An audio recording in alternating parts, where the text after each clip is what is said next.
the last few weeks, you've probably seen a whole bunch of videos called things like, oh, my 2014 highlights, you know, reviews of the past year, all the fun that people have had. I know a lot of my friends consider 2014 to be one of the best years of their life, and that's wicked. I'm really happy for them. I'm gonna let them finish.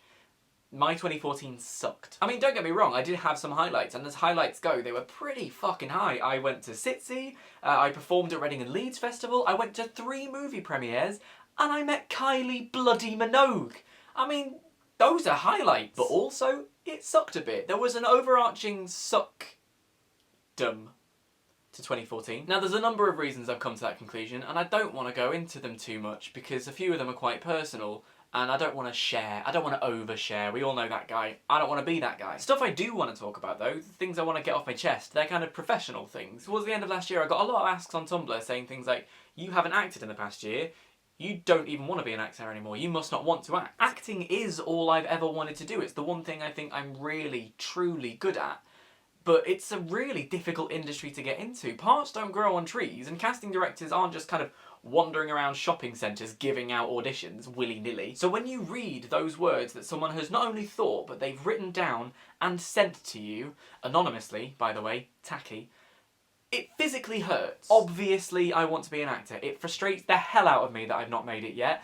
I'm bitterly aware that I haven't worked professionally in the past year, but unfortunately, because of a pesky little thing called capitalism, I've got to pay my rent. And also, because of aforementioned capitalism, I have to work to be able to afford to pay rent, and at the moment, I'm working a full-time job, I'm not earning too much money, I don't have much time, my hands are a little bit tied at the moment. But I'm sick of complaining about it, so that's why I've started working harder on my channel, because I can control this. I've picked an industry with very few doors to get in, so maybe my channel is my way of busting a hole in the wall. The other question I get asked a lot is, how do you keep going? How do you find inspiration?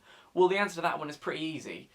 My friends. Forgive me, I'm about to get deep. Like I said earlier on, so many of my friends consider 2014 to be one of the best years of their life, and it's not really difficult to see why. Let's investigate that, shall we? Tom kickstarted his channel again, he's only gone and worked with Comedy Central, and he's created some of the best content he's done in years. Hazel released a short film, she did a whole series that was fresh, it was funny, it was interesting, and she proper went for it, and it's really paid off. Bethan released her first EP, I've bought it, honestly, it's great, it's a brilliant collection of music by an up-and-coming young British artist, and she's about to go on a nationwide tour. On that tour, she's going to be joined by Dodie, who's fresh off another tour, and who's also released a whole bunch of original, interesting music this year. Jack and Dean. Jack and fucking Dean. What didn't they do? Music, they've done live theatre, they've done radio, they're just going for it, and they're doing it with a massive smile on their face. And then there's Louise, who continues to be a bit of a ray of sunshine for me. She's done live shows, she's done the radio, she's been all over red carpets, all over the shop, and she's got some pretty exciting stuff in the pipeline too. But even though she's incredibly busy,